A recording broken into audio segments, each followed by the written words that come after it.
हिंदी में यूपीएससी की तैयारी से संबंधित प्रोग्राम्स को देखने के लिए सब्सक्राइब करें स्टडी IQIAS हिंदी।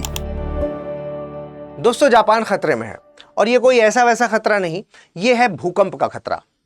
समझना होगा आपको कि जापान की जो संरचना है वो प्लेटों पर है, और क्योंकि जापान की संरचना प्लेटों पर है तो ये आप समझ पा रहे होंगे कि सर वहां पर भूकंप आना बड़ी आम सी घटना है। लेकिन मैं किसी ऐसे वैसे भूकंप के बारे में बात नहीं कर रहा हूं, बात है यहां पर मेगा अर्थक्वेक की।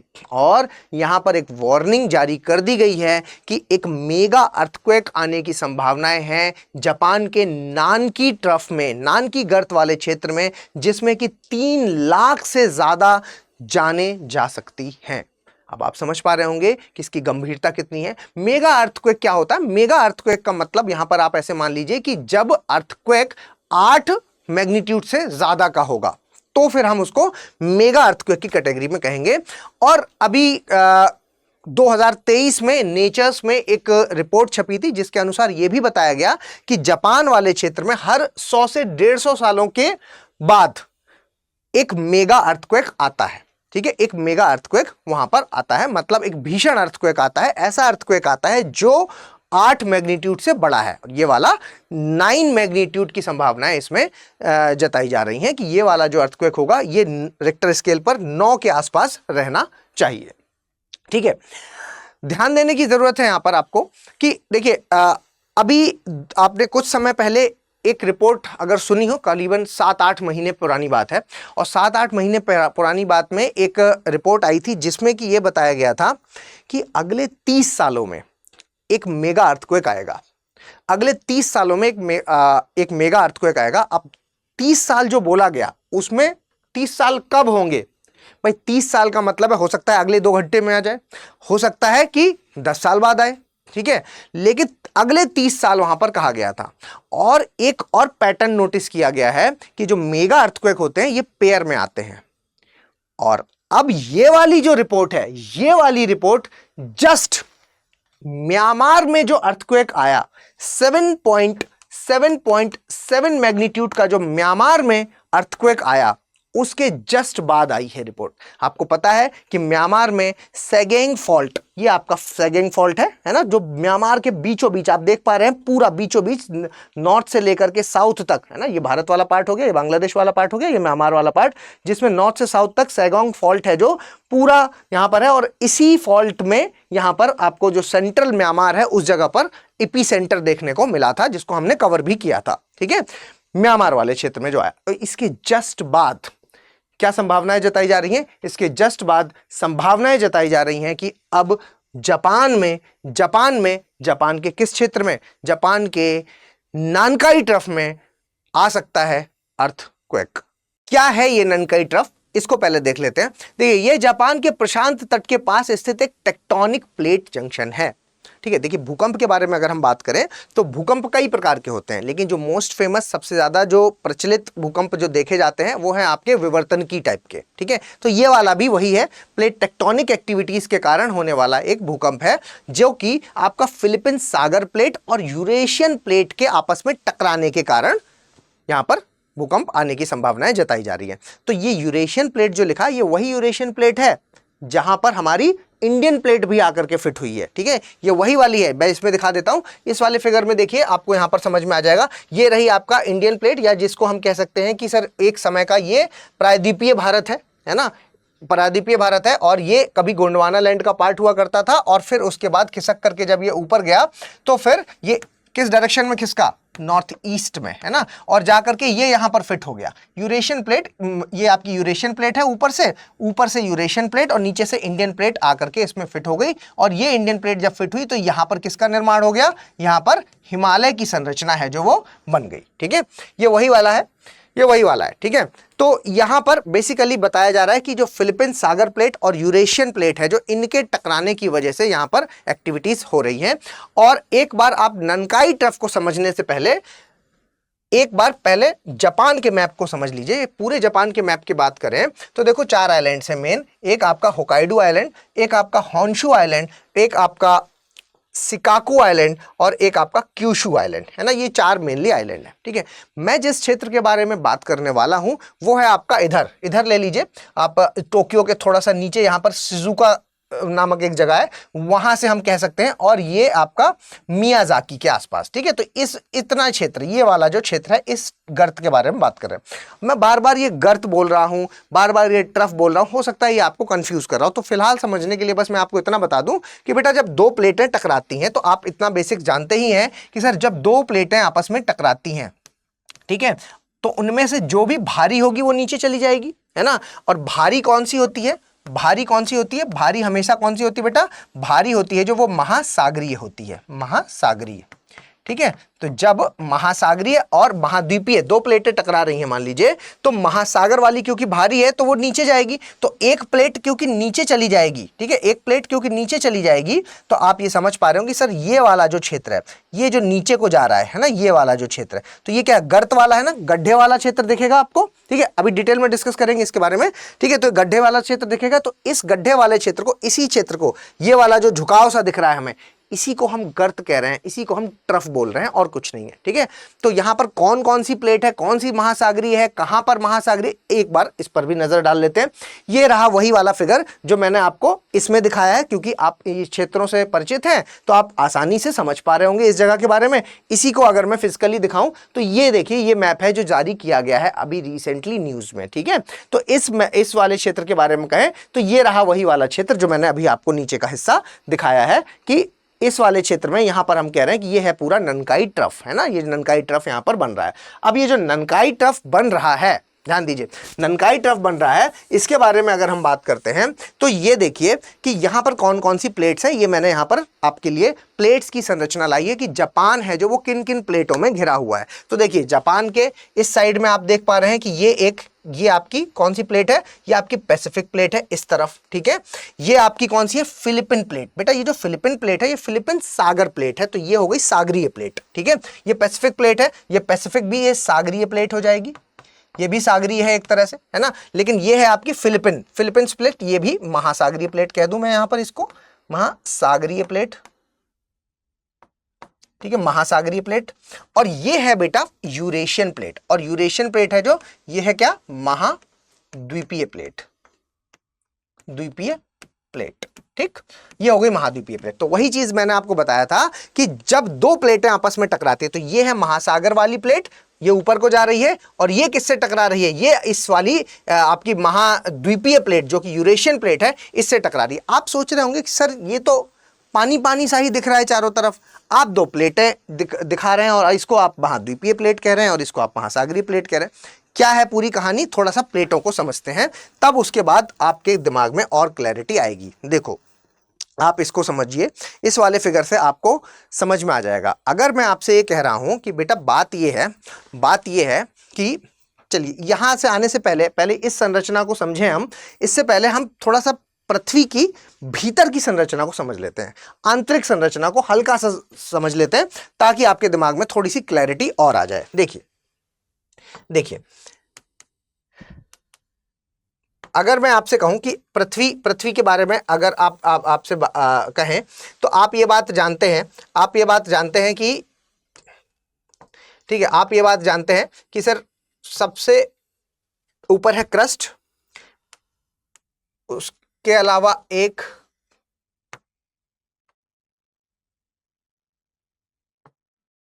मेंटल, ठीक है, ये बस मैं समझने के लिए आपके लिए बता रहा हूं, है ना। अभी हम हाँ ये देखिए क्रस्ट, मेंटल, कोर, ये 3 शब्द आप लोगों ने खूब सुने होंगे, ठीक है।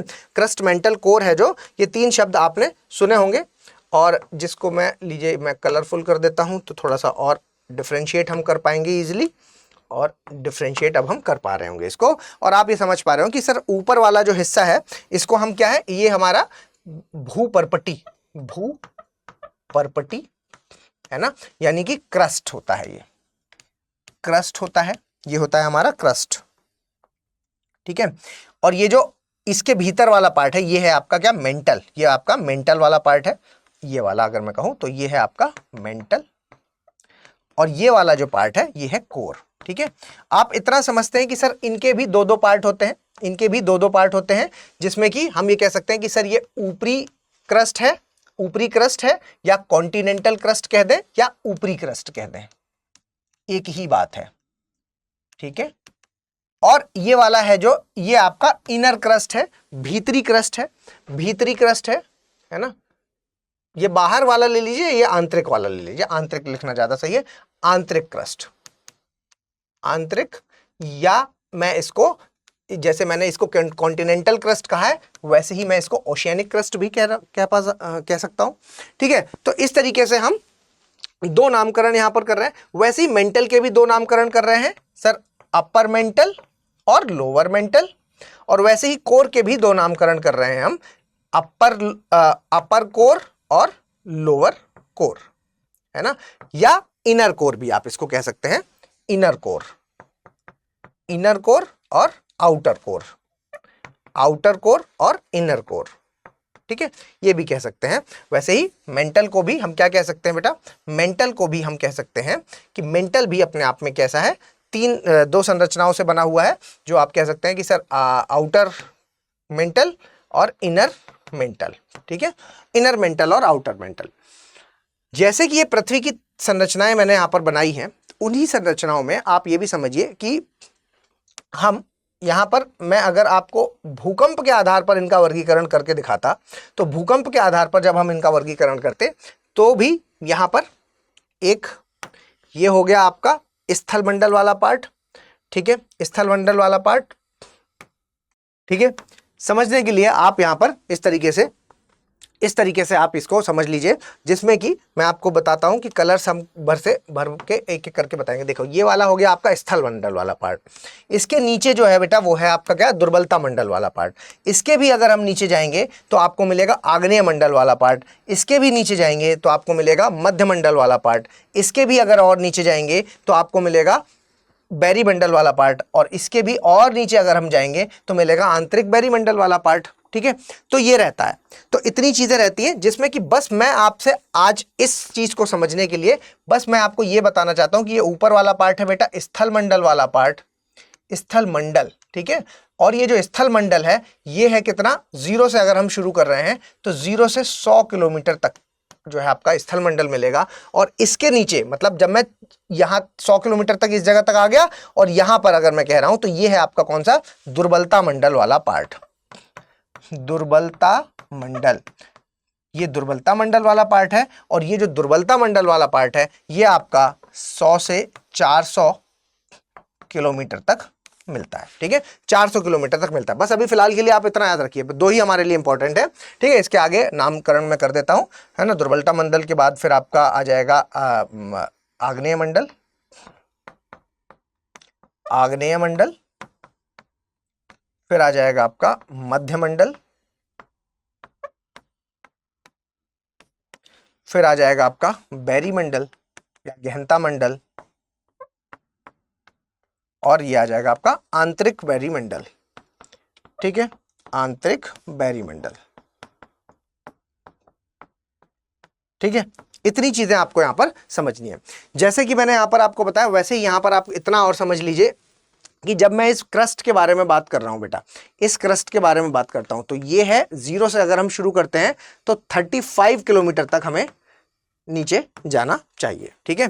35 किलोमीटर तक हम जब नीचे जाते हैं तो हमें क्या मिल रहा है, हमें भूपर्पटी का हिस्सा मिलता है, हमें भूपर्पटी का हिस्सा मिलता है। और जब हम उसके भी नीचे जाते हैं मेंटल वाले पार्ट में, मेंटल वाले पार्ट के बारे में बात करें, और मेंटल में भी अगर मैं ऊपरी मेंटल के बारे में बात करता हूं, ठीक है, ऊपरी मेंटल के बारे में बात करता हूं, तो ऊपरी मेंटल में आप क्या समझ लीजिए कि 700 किलोमीटर तक, मतलब 35 से लेकर के 700 किलोमीटर्स तक, ठीक है, 700 किलोमीटर तक है जो, वो हमें आपका ऊपरी मेंटल वाला पार्ट मिल रहा है।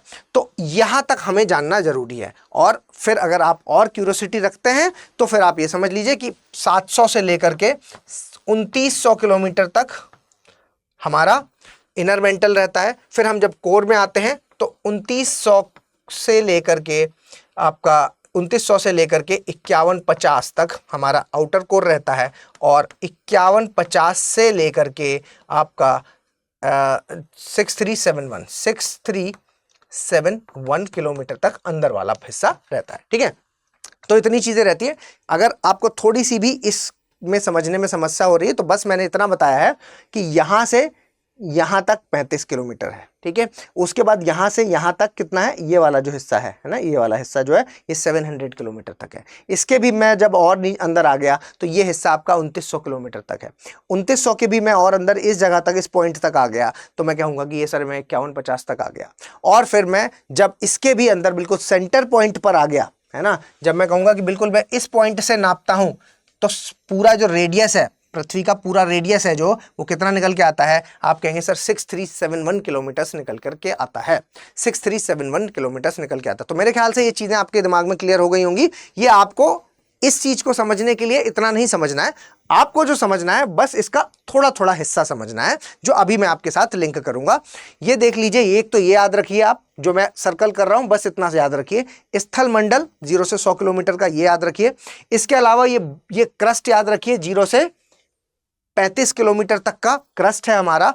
और उसके बाद ये ऊपरी मेंटल का थोड़ा सा हिस्सा और आप याद रखिए, है ना, इसको थोड़ा सा हिस्सा आपको याद रखना होगा। कितना याद रखना होगा मैं बताता हूं। ये जो 100 किलोमीटर मैंने आपको स्थल मंडल बताया है, ये स्थल मंडल है जो बेटा, ये कैसे बनता है। अगर हम स्थल मंडल के बारे में बात करें, स्थल मंडल, तो ये जो स्थल मंडल जो 0 से 100 किलोमीटर पृथ्वी के भीतर तक जाने की बात कर रहे हैं, लेकिन पृथ्वी के ऊपरी हिस्से में अगर मैं कहूंगा तो 35 किलोमीटर्स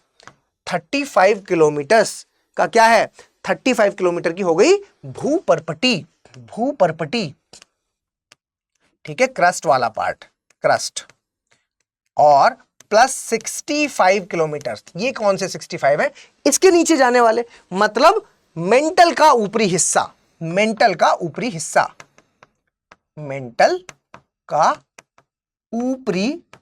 हिस्सा, ठीक।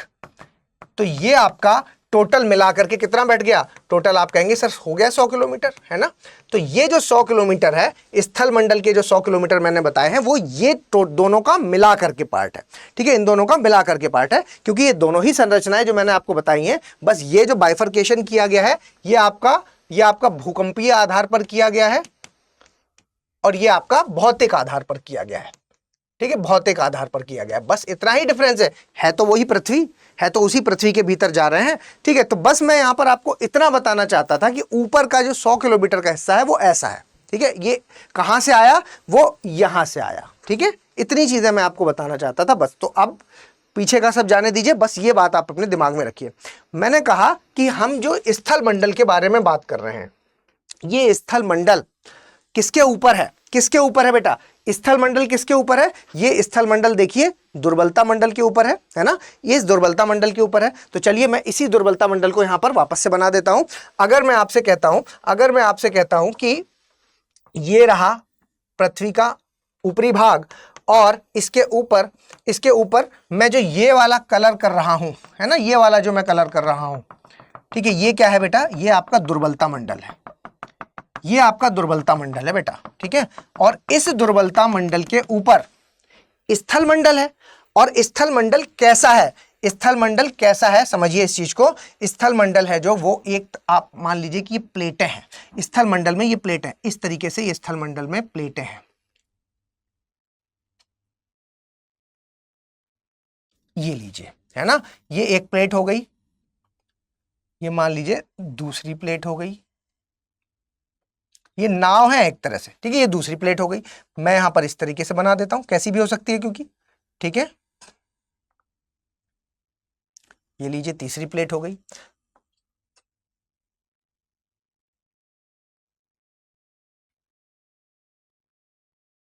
चौथी प्लेट हो गई, ठीक है। हम ये कहेंगे कि सर ये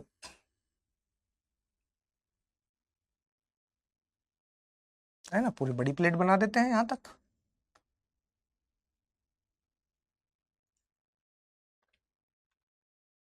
ये लीजिए, है ना। अल्टीमेटली मैंने आपको ये सब क्या बनाया है, ये सब मैंने ये बताया कि ये वही स्थल मंडल है, ये वही स्थल मंडल है जिसको मैं 35 किलोमीटर का बताया था मैंने, जिसमें मैंने कहा था कि एक हिस्सा है जो ऊपर का क्या है, ऊपर वाला एक हिस्सा है जो 35 किलोमीटर का, मैंने ये आपको बताया था, जो भूपर्पटी का हिस्सा, जिसमें मैंने दो पार्ट किए थे।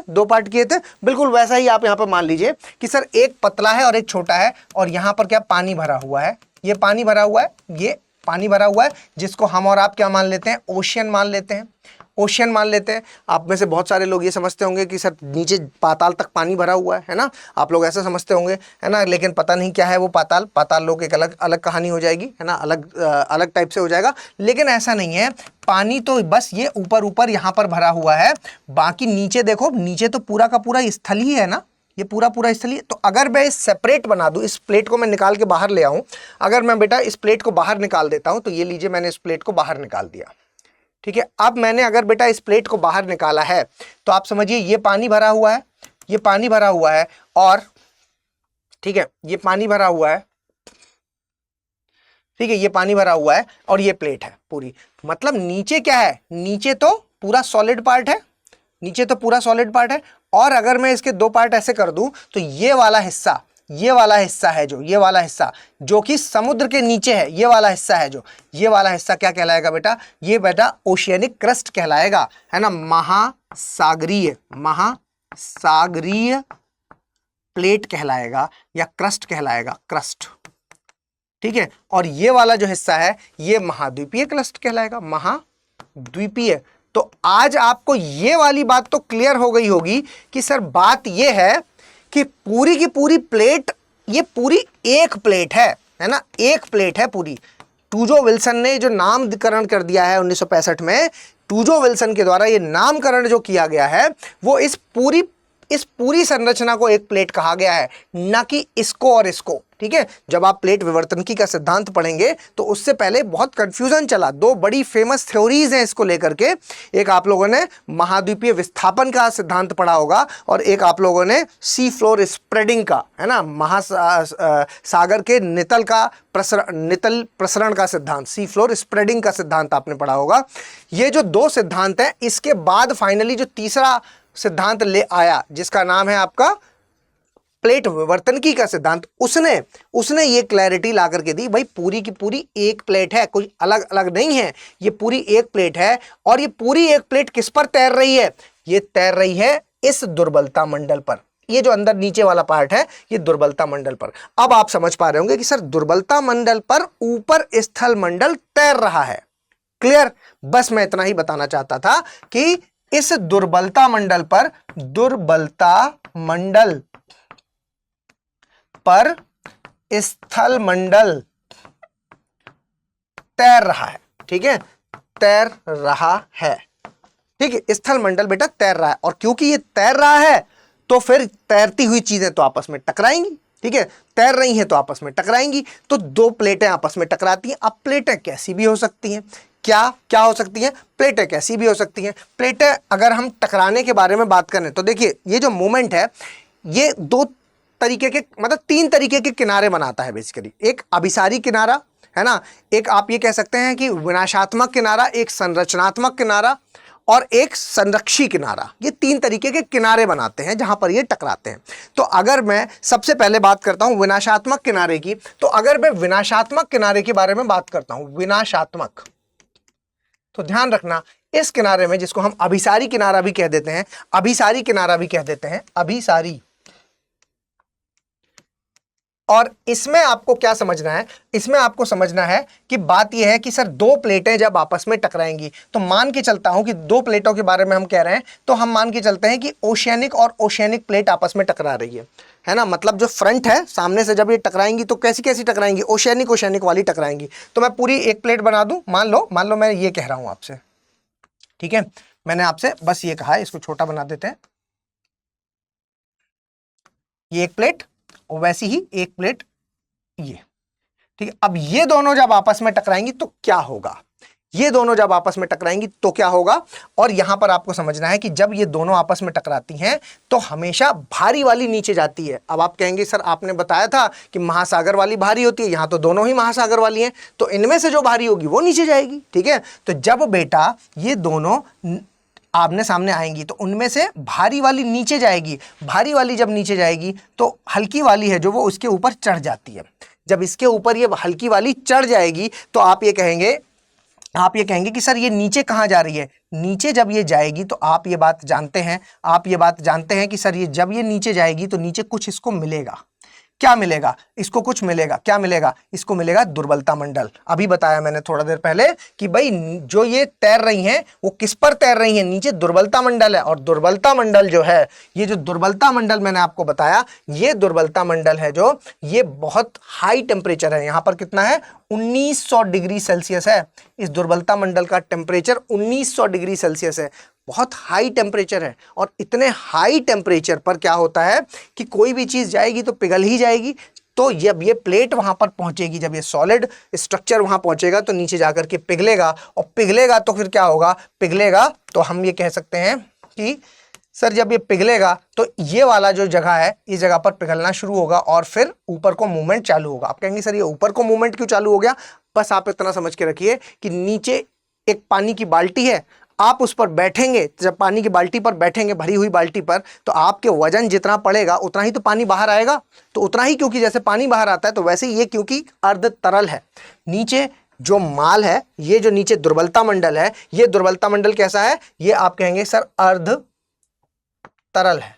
ठीक है, अर्ध द्रवित या अर्ध तरल कुछ भी कह सकते हैं। ये अर्ध तरल है, 1900 डिग्री सेल्सियस है, इतना हाई टेम्परेचर, अर्ध तरल है जब नीचे का पार्ट, तो फिर वो ऊपर मूव करने लगेगा। क्यों? क्योंकि ऊपर से सॉलिड पार्ट नीचे आ रहा है, तो वो मूव करना शुरू होगा। और मूव करके किससे टकराएगा, मूव करके किससे टकराएगा, आप कहेंगे सर इस प्लेट से टकराएगा। और जब बेटा ये इस प्लेट से टकराएगा तो इस जगह पर आपको नहीं लगता भूमि का कंपन होगा, है ना? तो जब ये इस पर टकराएगा तो पहले भूमि का कंपन होगा। अगर मान लीजिए कि इसको तोड़ करके बाहर आ गया, तोड़ करके बाहर आ गया, तो फिर हम ये कहेंगे कि सर यहां पर ज्वालामुखी आ गया, मतलब ज्वालामुखी आया।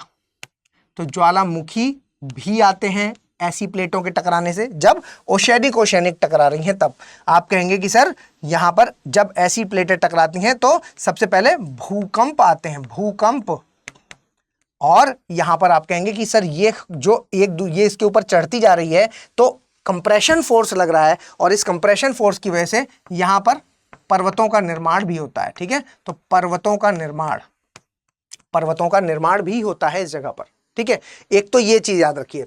दूसरा, अगर मैं आपसे कहता हूं कि ओशियनिक और कॉन्टिनेंटल प्लेट टकरा गई, अब ये वो वाली प्लेट है जो आज के इस टॉपिक से जुड़ी हुई है, ओशियनिक और कॉन्टिनेंटल प्लेट। तो भी कुछ नहीं होगा, सेम यही संरचना होगी, इसको समझिए क्या होगा। फिर अगर ऐसी कंडीशन आती है तो मान लीजिए कि ये ओशियनिक वाली है, ये ओशियनिक वाली है, और ये ओशियनिक वाली है, और इधर से आ रही है कौन सी, कॉन्टिनेंटल। ठीक है, इधर से आ रही है कॉन्टिनेंटल प्लेट, तो ये आपकी ओशियनिक प्लेट हो गई, ये मान लीजिए कि ओशियनिक प्लेट हो गई, और ये आपकी कॉन्टिनेंटल प्लेट हो गई। अब ये दोनों जब एक दूसरे की तरफ आ रही हैं, तो उस समय क्या होगा, तो उस समय ये, क्योंकि भारी अब कौन सी है, ओशियनिक वाली भारी है ना, ओशियनिक वाली भारी है, तो ये नीचे चली जाएगी। महासागरीय वाली भारी है तो महासागरीय वाली नीचे चली जाएगी, और इसके ऊपर कौन सी चढ़ जाएगी, इसके ऊपर आप कहेंगे कि आपकी कॉन्टिनेंटल चढ़ जाएगी। और कॉन्टिनेंटल वाली जब इस पर चढ़ेगी तो सेम कंडीशन यहां पर भी होगी बेटा, जब ये नीचे जाएगा तो फिर ये पिघलेगा, और जब ये पिघलेगा बेटा तो इस जगह पर आप कहेंगे कि टकराएगा तो भूकंप आएंगे।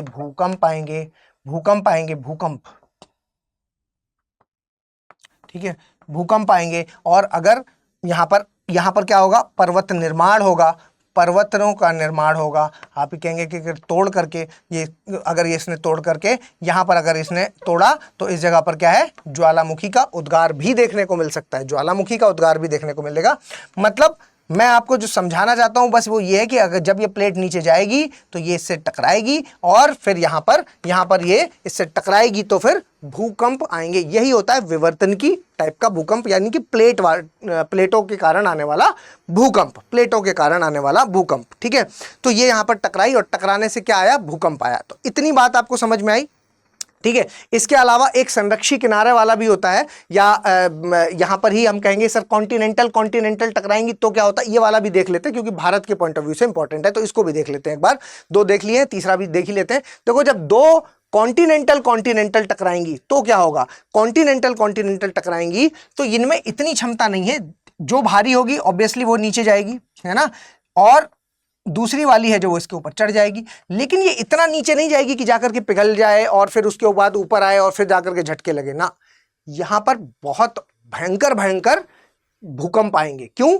क्योंकि ये हर बार इस पर टकरा रही है, और हर बार इस पर झटके लग रहे हैं, झटके लग रहे हैं, हर बार इस पर झटके लग रहे हैं, हर बार टकरा रही है ना। दोनों ही लगभग बराबर सी है, और बराबर सी है तो हल्का सा नीचे जा रही है, बहुत ज़्यादा नीचे नहीं जा पा रही है। और जितनी बार वो आगे जा रही है उतनी बार आप ये कह रहे हैं कि कंप्रेशन फोर्स लग रहा है, और ऊंचे ऊंचे पर्वतों का निर्माण करती हैं, ये ऊंचे पर्वतों का निर्माण होता है। और हर बार जब ये झटका लेती हैं तो भारी भूकंप आते हैं, भारी भूकंप आते हैं, भारी भूकंप है जो वो इस जगह पर देखने को मिलते हैं। ज्वालामुखी जैसी संरचना यहां पर देखने को नहीं मिलती है। एग्जाम्पल हिमालय, हिमालय, हिमालय, ठीक है। आप जानते हैं कि हिमालय है जो वो दो कॉन्टिनेंटल प्लेटों के टकराने के कारण बने हैं। कौन कौन सी हैं दो प्लेटें? एक इंडियन प्लेट और एक यूरेशियन प्लेट। इंडियन प्लेट और यूरेशियन प्लेट जब आपस में टकराई तो टकराने के कारण क्या हो रहा है कि यहां पर हिमालय की संरचना बन गई, और वो लगातार बनती जा रही है, बनती जा रही है। इसीलिए तो कहते हैं कि सर ये लगातार टकराती जा रही है। लगातार जब भी वो टकराती है, जब भी वो हिलती है तो भूकंप आते हैं, भारी भूकंप आते हैं। आप जानते हैं कि हमारा हिमालय जोन 5 में आता है। जोन 5 का मतलब कि वो बहुत ही ज्यादा अति संवेदनशील क्षेत्र में आता है भूकंप के मामले में। लेकिन वहां पर आपने कभी ज्वालामुखी नहीं देखे होंगे, क्योंकि वो ज्वालामुखी वाला क्षेत्र नहीं है, ठीक है। इसलिए वहां पर ऐसी जगहों पर जब कॉन्टिनेंटल प्लेटें टकराएंगी, जब महाद्वीपीय प्लेटें टकराएंगी तो ऊंचे ऊंचे पर्वतों का निर्माण होता है, जैसा कि आपके हिमालय, ठीक। और आपने देखा एक संरक्षित किनारे के बारे में जो मैं कह रहा था, वो संरक्षित किनारा मैं किस लिहाज से बोल रहा था, मैं आपको बता रहा था इस लिहाज से, ठीक है, कि जब देखो बेटा दो प्लेटें आपस में फिट हो गई, ठीक है, तो ये भी तो है ना, ये भी आप यहीं पर समझ लीजिए, ये भी तो है कि जब दो प्लेटें फिट हो गई तो एक प्लेट ऊपर को मान लो जा रही है और एक प्लेट है जो वो नीचे को जा रही है। तो ये यहां पर क्या है, यहां पर आप ये कहेंगे कि एक फॉल्ट बना रही हैं, इस जगह पर एक फॉल्ट बना रही हैं, है ना। म्यांमार वाला जो केस था उसमें एक फॉल्ट बना रही। अब क्या है कि जब भी ये यहां पर हिल रही हैं, है ना, जब भी यहां पर ये हिल रही हैं तो इससे क्या है कि रगड़ रही हैं एक दूसरे के साथ, और रगड़ रही हैं तो भी भूकंप आ रहा है। तो ये देखो, ये इंडियन प्लेट आकर के यहां पर फिट हो गई है, और ये यूरेशियन प्लेट का पार्ट। तो Indian plate, Eurasian plate, Indian plate और यूरेशियन प्लेट का पार्ट है जो, क्योंकि जैसा कि मैंने आपको इसमें बताया कि ये आकर के ऐसे फिट हो गई, तो ये यूरेशियन प्लेट है इधर वाली, ये पूरी यूरेशियन प्लेट, और ये इंडियन प्लेट, ठीक है। तो अब ये वाला किनारे को आप देखिए, ये जो किनारा आपका बन रहा है, इस जगह पर जो संरक्षित किनारा बन रहा है, इस जगह पर हम ये कहेंगे कि यहां पर जो फॉल्ट लाइन क्रिएट हुई है वो रगड़ने की वजह से, तो जब भी ये यहां पर झटके लेंगी तो वहां पर भी इसके असर देखने को मिलते हैं।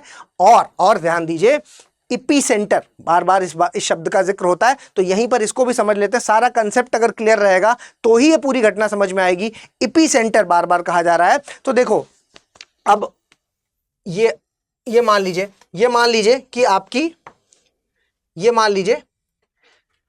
कि आपकी पृथ्वी है, ठीक है, और यहां पर कहीं इसका फोकस है। फोकस वो पॉइंट होता है जहां से ये घटना उत्पन्न हुई, ठीक है। तो ये हो गया आपका हाइपोसेंटर या फोकस या हाइपोसेंटर, इसको कहते हैं हाइपोसेंटर सेंटर, ठीक है, ठीक है, इसके हाइपोसेंटर कहेंगे। और इसके बाद बेटा, इसके बाद आपको ध्यान रखना है कि यहां से जो तरंगें निकलती हैं, तो जो भूकंपीय तरंगें निकलती हैं, भूकंपीय तरंगों में जो सबसे पहले बिल्कुल परपेंडिकुलरली सीधा जो इस पर टकराएगी, इस जगह पर बनेगा इसका इपीसेंटर।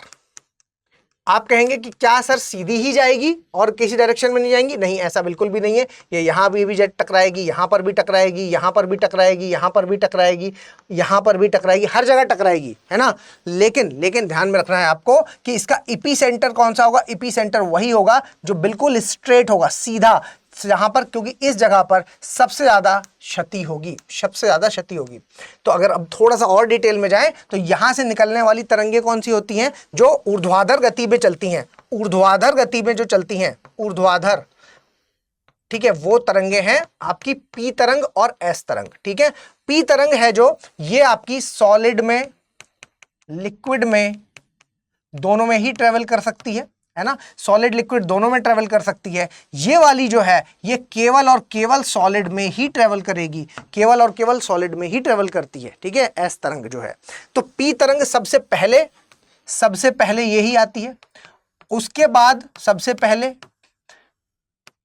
बाद दूसरे नंबर पर ये आती है, और फिर जब बेटा ये दोनों, सबसे पहले जब पी तरंग इस पर टकराएगी, और फिर एस तरंग टकराई। तो आपको इतना समझ में आया कि सर ये दोनों तो ऊर्ध्वाधर गति में गई, लेकिन फिर उसके बाद कंपन, पृथ्वी का जो कंपन पैदा हुआ वो कैसा हुआ, वो क्षैतिज। तो यहां पर फिर तरंगे हैं जो वो इधर को फैलना शुरू होती हैं, और ये जो क्षैतिज तरंगे चल रही हैं, ये जो क्षैतिज तरंगे चल रही हैं, यही है विनाशकारी क्षैतिज। तो ये विनाश जो पहुंचा रही हैं बाहर, वो कौन कर रही हैं, ये क्षैतिज तरंगे कर रही हैं। और ये है, इनके नामकरण है एल तरंग और आर तरंग। ठीक है, एल और आर है जो, इनको हम विनाशकारी कह सकते हैं, विनाशकारी कह सकते हैं। ये जो भी तोड़फोड़ मचा रही हैं उसके लिए यही जिम्मेदार है। ठीक है, तो पूरा जो अंदर का कंसेप्ट है वो आपको यहां पर बता दिया गया है। अब मैं आपको यहां पर प्लेट के बारे में बताता हूं, अब आप सारी बात समझ पाएंगे।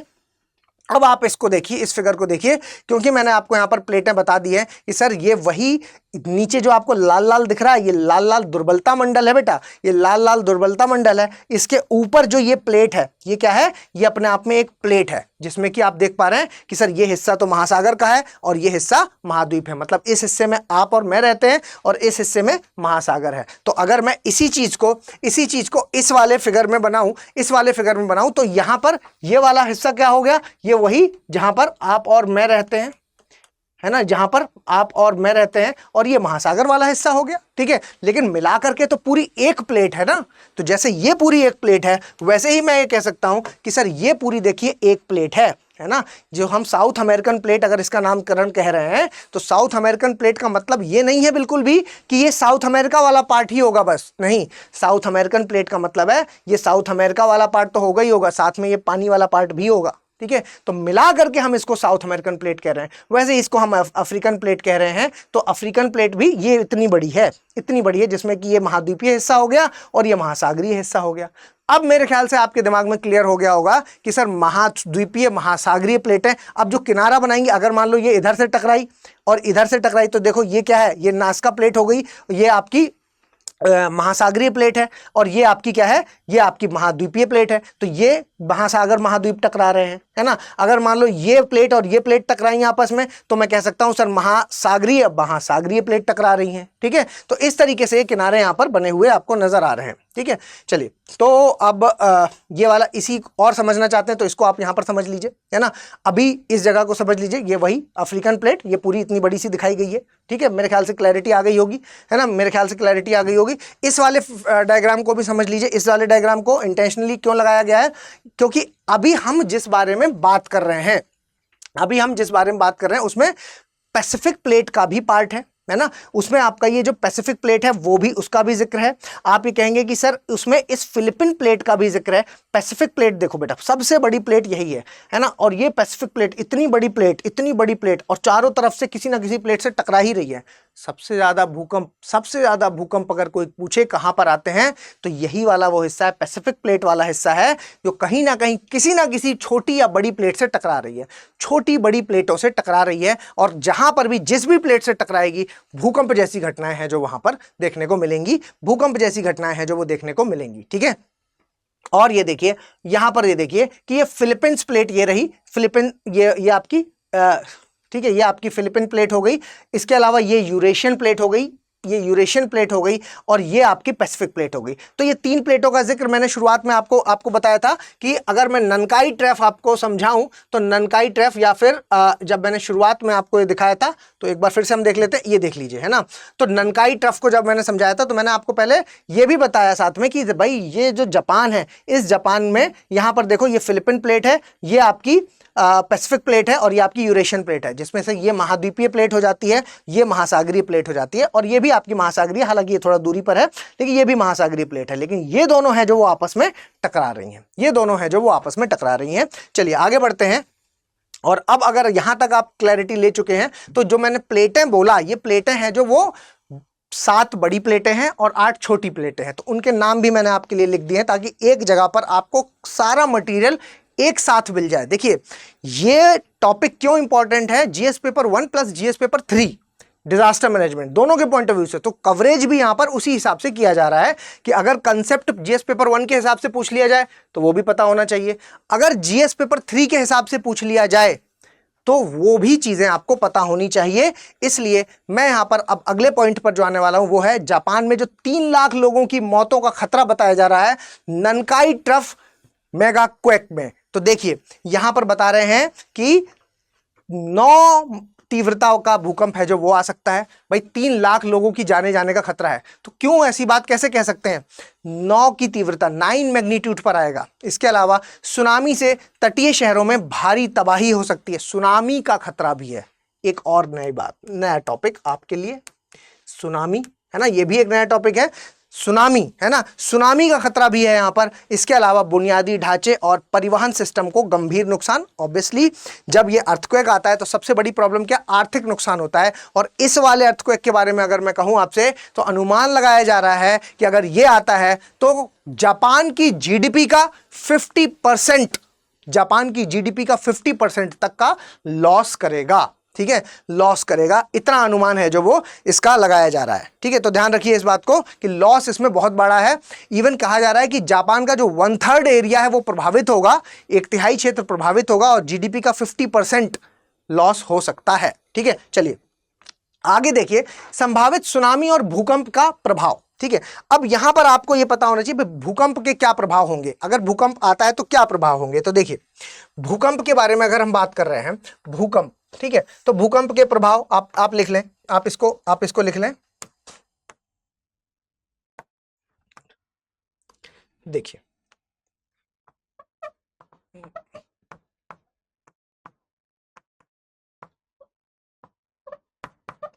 भूकंप के कुछ प्रभाव आपके दिमाग में होने चाहिए। बताइए क्या हो सकते हैं, क्या क्या हो सकते हैं, क्या आ रहा है आपके दिमाग में कि क्या हो सकते हैं भूकंप के प्रभाव। ठीक है, तो अगर हम बात करते हैं बेटा भूकंप के प्रभाव के बारे में, भूकंप के प्रभाव के बारे में अगर हम बात करते हैं तो देखिए सबसे पहली चीज जो आपके दिमाग में आनी चाहिए वो ये है कि सर भूकंप के प्रभाव में सबसे बड़ी बात यहां पर क्या होगी कि सर भूस्खलन जैसी समस्या आ सकती है, इमारतें टूट सकती हैं। ठीक है, तो इमारतें टूट सकती हैं। दूसरी बात भूस्खलन का खतरा, भूस्खलन आप समझते हैं, भूस्खलन जब भी कभी कोई भूस्खलन पूछे तो आप उससे कह देना भूस्खलन का मतलब, भूस्खलन किस कारण से होता है, दो चीजें, बस 2 चीजें आपको याद रखना है। कंसेप्ट है यहां पर क्या, एक अपक्षय और दूसरा गुरुत्वाकर्षण बल। ठीक है, मतलब किसी चट्टान का टूटना और गुरुत्वाकर्षण बल के कारण वो नीचे आना। ठीक है, गुरुत्वाकर्षण बल के कारण नीचे आना। ठीक है, जरूरी नहीं कि भूकंप के कारण ही हो, और भी अनेक कारण होते हैं, लेकिन आज हम अगर भूकंप की बात कर रहे हैं तो आप ऐसे समझिए कि मान लीजिए कि ये एक पहाड़ है। अब ये एक पहाड़ है और इसका ये वाला हिस्सा है, जो ये वाला हिस्सा है ना, यहाँ पर भौतिक अपक्षय की वजह से, भौतिक अपक्षय का मतलब आप मान लीजिए कि भौतिक मान लीजिए, रासायनिक मान लीजिए या जैविक मान लीजिए। अगर आप ये शब्दावली नहीं समझते तो बस इतना समझ लीजिए कि टेम्परेचर के ज्यादा होने की वजह से क्या होता है कि चट्टाने या कोई भी पदार्थ है जो वो फैलता है, और जब टेम्परेचर कम होगा तो सिकुड़ता है। ठीक है, तो ये हो गया आपका भौतिक। रासायनिक मतलब आपका मान लीजिए पानी आ गया, तो पानी आने की वजह से क्या होगा, यहाँ पर चिकनापन आ जाएगा, तो ये पोर्शन है जो वो टूट करके खिसक जाएगा, तो ये हो गया आपका रासायनिक। ठीक है, अगर मैं कहूँ आपका जैविक, तो जैविक में आप कहेंगे सर मान लीजिए कि कोई पेड़ है और पेड़ यहाँ पर लगा हुआ है, और पेड़ क्या कर रहा है कि पेड़ है और ये पेड़ लगा हुआ है। ठीक है, अब ये पेड़ क्या कर रहा है कि पेड़ की जो जड़ है वो क्या कर रही है कि वो बड़ी होती जा रही है, तो ये हिस्सा कमजोर हो रहा है। अब ये हिस्सा कमजोर हो रहा है तो एक टूट करके नीचे गिर जाएगा, तो नीचे जो सरक रहा है ये है बेटा गुरुत्वाकर्षण बल। और ये जो अपक्षय हो रहा है वो किसी भी कारण, तो मैंने यहाँ पर भूकंप के साथ इसको जोड़ा है। तो मैंने कहा कि मान लीजिए कि इनमें से किसी भी रीजन से यहाँ पर कमजोर हो रहा था, अब भूकंप आ गया तो 1 मिनट के अंदर ये वाला हिस्सा जो टूटेगा और आकर के नीचे खिसकेगा, तो ये एक मास मूवमेंट हुआ जिसको हम भूस्खलन कह सकते हैं। तो भूस्खलन का भी खतरा हो सकता है, तो भूकंप के प्रभाव में ये भी आप कह सकते हैं। इसके अलावा आप ये समझ पा रहे होंगे कि सर ये जो मटीरियल है, मान लीजिए कि ये समुद्र के किसी या जलीय तंत्र में आकर के इकट्ठा हो गया मटेरियल। ठीक है, तो यहां पर बाढ़ की संभावना भी आ जाएगी, है ना। बाढ़ की संभावना, बाढ़ के साथ मैं कैसे लिंक कर सकता हूं इसको, बाढ़ की संभावना, बाढ़ की संभावना भी हो सकती है ना, जल स्तर में बदलाव आ सकता है, जल स्तर में बदलाव आ सकता है, ये पर्यावरण का एक बड़ा लॉस होगा। जल स्तर में बड़ा, मान लीजिए कि कोई गाद है यहाँ से निकल के आया और यहाँ पे टूटा और जलीय तंत्र में आकर के गिर गया। अब ये नदी मान लीजिए कि ऐसे जा रही थी, अब नदी का स्तर ये था, अब कोई गाद आकर के मान लीजिए कि इस वाले क्षेत्र पर गिर गया, तो जली नदी का जो ये स्तर था जिसने नीचे का तो भर दिया ना गाद से, अब नीचे का गाद से भर गया तो ये हिस्सा क्या ओवरफ्लो नहीं हो जाएगा, ये हिस्सा ओवरफ्लो हो जाएगा, तो ये भी हो सकता है ना, ये भी एक कंडीशन आ सकती है ना। एक कंडीशन ये भी आ सकती है कि मान लीजिए कि कई बार क्या होता है कि नदियों का रास्ता बदल जाता है, तो ये भी है, ये भी आप लिख लीजिए, नदियों का रास्ता, नदियों का रास्ता बदल जाता है, ठीक है, नदियों का रास्ता बदल जाता है। आप कह सकते हैं कि इसकी वजह से क्या होगा, इसकी वजह से आग भी लग सकती है, भूकंप की वजह से आग भी लग सकती है, आग लगने का खतरा, इवन जंगल की आग, वनाग्नि, इसके साथ भी इसको लिंक किया जा सकता है, वनाग्नि है ना को भी इसके साथ लिंक किया जा सकता है। मान लीजिए भूकंप की वजह से, हल्का फुल्का कोई भूकंप है मान लीजिए, और उसकी वजह से क्या हुआ कि यहाँ पर पहाड़ है, यहाँ पर पहाड़ है और पहाड़ है और यहाँ पर क्या है कि वन है ना, और वन है, तो जिसकी वजह से हम ये कहेंगे कि सर यहाँ पर क्या है कि कोई लुढ़कता हुआ पत्थर आया और उससे घर्षण की वजह से सूखे पत्ते पड़े हुए थे और जिसमें चिंगारी निकली और आग लग गई। या यूं कह लें कि संकीर्ण पत्ती वाला वन है, तो अगर संकीर्ण पत्ती वाला वन है तो आप ये जानते हैं कि संकीर्ण पत्ती वाला वन क्या करता है, रेजिन निकालता है, रेजिन, और रेजिन है जो रेजिन वो कैसा होता है, ज्वलनशील होता है, तो उसमें आग लग सकती है ना, तो ये भी एक कारक हो सकता है, ये भी एक कारक इसका हो सकता है। आप ये कह सकते हैं कि सर इसके कारण बांध टूट सकते हैं, बांध के टूटने का खतरा, बांध टूटने का खतरा ना, भूकंप की वजह से बांध टूट सकते हैं।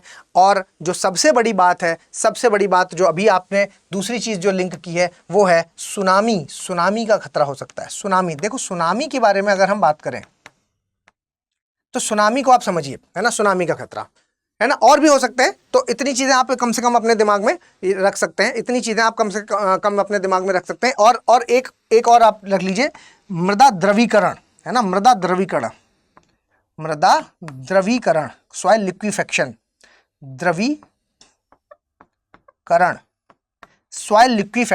सॉइल लिक्विफेक्शन के बारे में बात करें तो क्या होता है कि जब बहुत भारी वजन मिट्टी के ऊपर पड़ता है तो मिट्टी की अपनी जो ताकत है, कैपेसिटी है, होल्डिंग कैपेसिटी है, या आप कह सकते हैं कि मिट्टी की अपनी खुद की जो ताकत है वो खो देती है, और जब उसकी ताकत खो जाती है तो फिर वो बहने लगती है, ठीक है, तो मृदा द्रवीकरण भी हो सकता है।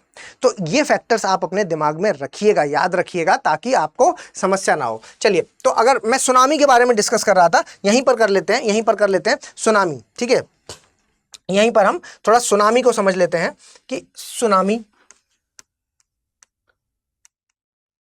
देखो बेटा, जो सुनामी है, बेसिकली सुनामी क्या है, सुनामी को बस आप इतना मान लीजिए कि अगर अधिकेंद्र है, जो अधिकेंद्र मतलब इपीसेंटर, या हम अधिकेंद्र कहें उसको, अधिकेंद्र, ठीक है, अधिकेंद्र कहते हैं इसको, और जो फोकस था ना नीचे जो मैंने बनाया था यहां पर, इसको अवकेंद्र बोलते हैं, अवकेंद्र बोलते हैं, और ये जो सीधा टकराएगा इस जगह पर, इसको ये अधिकेंद्र बोलेंगे, अधिकेंद्र, ठीक है, अधिकेंद्र, है ना, अधिकेंद्र बोलेंगे इसको, ठीक है। तो ये जो एपिसेंटर है, ठीक है, एपिसेंटर है जो सुनामी, अगर ये एपिसेंटर कहां पर हो गया, समुद्र तल पर, अगर समुद्र तल पर बेटा एपिसेंटर आ गया, किसका, जो भूकंप आ रहा है वो तल है जो, है ना, क्योंकि नीचे तो एक ही है ना, नीचे तो अगर हम प्लेट बनाते हैं तो आप जानते हैं कि सर प्लेट, तो मान लीजिए प्लेट ऐसी है ना, तो ये वाले हिस्से में अगर यहां पर आ गया और कम से कम 5 रिक्टर स्केल का आया है, मतलब 5 मैग्नीट्यूड का अगर आ गया है, एपिसेंटर अगर समुद्र तल पर है और कम से कम भूकंप है जो वो 5 मैग्नीट्यूड से ज्यादा का है, 5+ का है तो उस केस में सुनामी के चांसेस बनते हैं, उस केस में सुनामी के चांसेस बनते हैं। ठीक है, तो ये बात आपको याद रखना है। सुनामी के प्रभाव के बारे में अगर हम बात करते हैं तो सुनामी का प्रभाव क्या होगा, 10 से लेकर के 30 मीटर, 10 से लेकर के 30 मीटर तक की ऊंची लहरें। तो एक पॉइंट आप याद रखें, 10 से 30 मीटर ऊंची लहरें, 10 से 30 मीटर ऊंची लहरें हैं जो वो आ सकती हैं, जो कि आप ये कह सकते हैं कि सर किनारे का जो एरिया है उस पर भारी लॉस हो सकता है, तटीय क्षेत्र का भारी नुकसान, तटीय क्षेत्र का भारी नुकसान, तटीय क्षेत्र का नुकसान। ठीक है, तटीय क्षेत्र का नुकसान हो सकता है। और क्या प्रभाव हो सकता है इसका प्रभाव, अगर हम प्रभाव के बारे में बात करें तो एक प्रभाव आपने देखा कि सर इतनी ऊंची ऊंची लहरें आएंगी जिसकी वजह से तटीय क्षेत्र का नुकसान हो सकता है। आप ये कह सकते हैं कि सर फिशिंग जोन है जो हमारा, जो मत्स्य पालन वाला जोन है, फिशिंग जोन है ना, जहां पर भी मछली वगैरह पकड़ने का काम होता था, उसका पूरा नुकसान हो सकता है। आप ये कह सकते हैं सर पर्यटन का नुकसान हो सकता है, पर्यटन, टूरिज्म है ना, टूरिज्म का लॉस हो सकता है, टूरिज्म का बहुत बड़ा लॉस हो सकता है। आप ये कह सकते हैं कि सर जो बंदरगाह हैं, बंदरगाह ये टूट सकते हैं, बंदरगाह हैं जो वो ख़त्म हो सकते हैं, उनका लॉस हो सकता है, उनका लॉस हो सकता है। आप ये कह सकते हैं कि सर, आप ये भी कह सकते हैं, आप ये कह सकते हैं कि सर जो कोरल रीफ्स हैं, कोरल रीफ है ना, कोई भी टेक्निकल शब्द जब भी आप पेपर में लिखेंगे तो उसको डिफाइन जरूर करेंगे। कोरल एक जीव होता है जो एक सहजीवी संबंध बनाता है, किसके साथ, जूजेंथले के साथ। ये क्या है, ये एक जीव है जो किसका बना हुआ, कैल्शियम कार्बोनेट का बना हुआ है, एक कैल्शियम कार्बोनेट का बना हुआ ढांचा है, सिर्फ एक ढांचा है, सफ़ेद कलर का एक ढांचा है, जिसको खाना बनाने के लिए कोई साथी चाहिए, तो ये किसके साथ सहजीवी संबंध बनाता है, जूजेंथले के साथ। आपने पता होगा, इसका नाम सुना ही होगा आपने, जूजेंथले, ठीक है, जूजेंथले के साथ ये संबंध बनाता है, जूजेंथले इसको खाना देता है और ये उसको रहने का स्थान देता है। तो ये अपने आप में एक सहजीवी संबंध हो गया। ये कहाँ पर होते हैं, ये तटीय क्षेत्रों में होते हैं, ये तटीय किनारे में, मतलब अगर ये कोई भी, ये मान लीजिए कि ये कोई जलीय तंत्र है और ये अगर जलीय तंत्र है तो इसका ये वाला जो पार्ट है, किनारे वाला पार्ट है, यहाँ पर आपको कोरल्स मिलेंगे, कोरल है ना, कोरल आपको किनारे वाले पार्ट में मिलेंगे, ज़्यादा गहराई में नहीं। गहराई में कौन मिलेंगे, गहराई में बेंथोस मिलेंगे। ठीक है, गहराई में बेंथोस मिलेंगे, पता होना चाहिए ये सारी चीज़ें। गहराई में बेंथोस मिलते हैं, ऊपर कौन, आपके प्लैंक्टन्स मिलेंगे, और बीच में जो तैरने वाले, प्लैंक्टन्स मतलब बहने वाले जीव, और बीच में आपके नेक्टन मिलेंगे। ये सब मैं पढ़ा चुका हूँ, आप अगर मेरी ज्योग्राफी की सीरीज में ओशियनोग्राफी पढ़ा होगा तो ये सारी चीज़ें मैंने डिस्कस की हैं आपके साथ।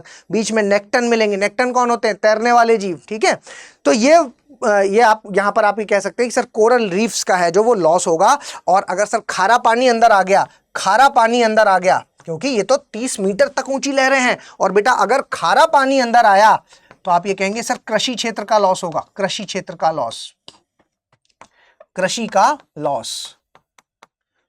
लॉस होगा, कृषि क्षेत्र का भी यहां पर नुकसान देखने को मिल सकता है। ठीक है, तो ये आपका सुनामी को लेकर के तो 2 प्रभाव हमने डिस्कस किए हैं, जो आपको याद रखने हैं, एक भूकंप का प्रभाव और एक आपका ये सुनामी का प्रभाव है। ठीक है, सुनामी का प्रभाव। ठीक है, तो ध्यान रखिएगा, ये सुनामी के 5-6 प्रभाव मैंने यहाँ पर लिखे हैं, ये भी आपको दिमाग में होने चाहिए। चलिए आगे बढ़ते हैं, और अब सबसे इंपॉर्टेंट एक और पार्ट, क्या भारत पर ननकाई ट्रफ भूकंप का असर पड़ेगा। अगर मैं भारत वाले हिस्से पर आऊं तो उससे पहले मैं आपको हमारी इन्फॉर्मेशन दे देता हूं, हमारे बैच की इन्फॉर्मेशन दे देता हूं। ध्यान रखिए, हमारा जो फाउंडेशन बैच है वो स्टार्ट हो चुका है। फाउंडेशन बैच की शुरुआत, मतलब अनाउंसमेंट हो गया है, और 11 अप्रैल से इसकी शुरुआत हो रही है, शाम को 6 बजे 11 अप्रैल से इसकी शुरुआत हो रही है। प्राइस रखा गया है 33,999। इसके लिए आपको ओम लाइव कोड का इस्तेमाल करना होगा, तभी मिलेगा। तमाम फीचर्स जो भी आपके दिमाग में आ रहे हैं यूपीएससी एस्पिरेंट को क्लियर करने के लिए, वो सारे इसमें मौजूद हैं। प्रीलिम्स रेजिडेंशियल प्रोग्राम यहाँ रह करके आप तैयारी कर सकते हैं। मेंस रेजिडेंशियल प्रोग्राम, आप मेंस की तैयारी भी यहाँ रह करके कर सकते हैं। प्री अगर आपने क्लियर किया तो सारी की सारी फीस आपको वापस कर दी जाएगी। अगर आप हमारे टेस्ट में रैंक 1 लाते हैं तो 11,000 रुपये का इनाम भी मिलेगा। इसके अलावा इंटरव्यू लेवल पर भी आपकी तैयारी इसी कोर्स के तहत कराई जाएगी। ठीक है, चलिए आते हैं वापस आते हैं कि क्या भारत पर ननकाई ट्रफ भूकंप का असर पड़ेगा। देखो, सीधा सीधा कहा जाए तो ऐसा कोई असर नहीं पड़ेगा। ठीक है, सीधा असर कोई नहीं पड़ेगा, लेकिन ऑब्वियसली अप्रत्यक्ष रूप से इसका प्रभाव संभव है। क्यों असर क्यों नहीं पड़ेगा? ना पड़ने के पीछे का रीजन है दूरी, है ना, क्योंकि सर हम जिस जगह के बारे में बात कर रहे हैं ननकाई ट्रफ जो कि जापान में है, जापान के भी सदर्न पार्ट में है, और अगर हम भारतीय प्लेट की बात करें तो इन दोनों की दूरी बहुत ज्यादा है, और दूरी इतनी ज्यादा है तो इससे डायरेक्ट प्रभाव तो कुछ नहीं पड़ेगा। लेकिन अगर हम बड़ा, ये अपने आप में क्या है, एक बड़ा भूकंप है, और बड़ा भूकंप है तो बड़ा भूकंप होने की वजह से वैश्विक टेक्टोनिक तनाव देखने को मिल सकता है, जिससे आप ये कह सकते हैं कि भारतीय प्लेट में भी हलचल बढ़ सकती है। भारतीय प्लेट में हलचल है जो वो बढ़ सकती है बेटा, है ना, भारतीय प्लेट में भी हलचल बढ़ सकती है। तो भारतीय प्लेट में अगर हलचल बढ़ेगी तो हल्के फुल्के झटके तो यहां पर भी हमें महसूस करने पड़ेंगे। आप ये कह सकते हैं कि भारत और एशियाई प्लेट का टकराव पहले से ही हिमालयी भूकंपों का कारण बना है। मैंने आपको बता दिया ये चीज कि सर भारत के मामले में भी नीचे आपका कौन सा, नीचे हम ये कह सकते हैं कि नीचे आपका इंडियन प्लेट है और ऊपर आपकी जो है वो आपकी क्या है, यूरेशियन प्लेट है ना, ये बड़ी आपकी यूरेशियन प्लेट है। और ये क्योंकि इनका बीच में टकराव ऑलरेडी चल ही रहा है और इनका तो टकराव चल रहा है, जिसकी वजह से हमारे जो हिमालय हैं ना, आपको पता है ना कि हिमालय की जो संरचना है उस पर बहुत भारी भूकंप देखने को मिलते हैं, है ना। ये आपका नीचे वाला अगर हम पार्ट करें, ये आपका नीचे वाला पार्ट हो गया, और ये आप मान लीजिए कि ये आपका हिमालय वाला पार्ट हो गया ऊपर का। तो ये वाले पार्ट पर क्यों? क्योंकि इसके ऊपर क्या है, यूरेशियन प्लेट है और ये आपकी इंडियन प्लेट हो गई। तो इंडियन प्लेट यूरेशियन प्लेट आपस में जब टकराती है तो यहाँ पर भूकंप काफी ज्यादा देखने को मिलते हैं, ठीक है। तो ये वाली बात यहाँ पर सीधे सीधे आपको पता चल गई कि सर डायरेक्ट असर नहीं पड़ेगा लेकिन इनडायरेक्ट असर पड़ेगा। देखिए अगर ननकाई ट्रफ में बड़ा भूकंप आता है तो भारतीय प्लेट है जो वो इंडोनेशियन फॉल्ट, तो किसकी वजह से, इंडोनेशियन फॉल्ट को प्रभावित कर सकती है।